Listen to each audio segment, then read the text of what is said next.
Hello all, ఈరోజు కథ పేరు పావురాలు వేటగాడు.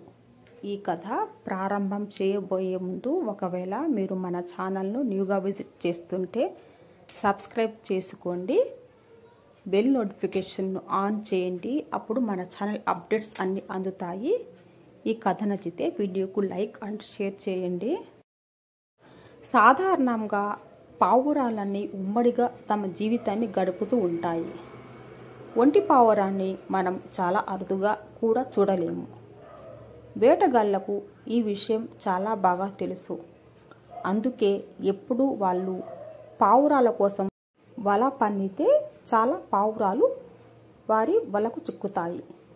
ఈ కథ ఒక యథార్థ కథ. అనగనగా ఒక వేటగాడు వరి పొలానికి దగ్గరగా తన వలను పావురాల కోసం పరచి అక్కడికి దగ్గరలో గల మర్రి చెట్టు యొక్క పైభాగన కల కొమ్మన మధ్య దాక్కొని నిరీక్షించసాగాడు. అతడు ఊహించినట్టుగానే కొద్దిసేపటికి ఒక పావురాల గుంపు వరి పొలం దగ్గరగా గింజలు వేరుకు తినడానికి అక్కడికి వచ్చి వాలాయి. పావురాలన్నీ ఒక్కసారిగా వలలో చిక్కుబడి పోయాయి. ఆ తర్వాత ఏం జరుగుతుందో అని పావురాలన్నీ భయపడసాగాయి. ఆ పావురాలు గుంపులో ఒక తెలివైన పావురం కలదు. అది మిగిలిన పావురాలతో ఈ విధంగా అన్నది: మిత్రులారా, భయపడకండి. మనం అందరం ధైర్యంగా కలిసికట్టుగా ఉండాల్సిన సమయం ఇది.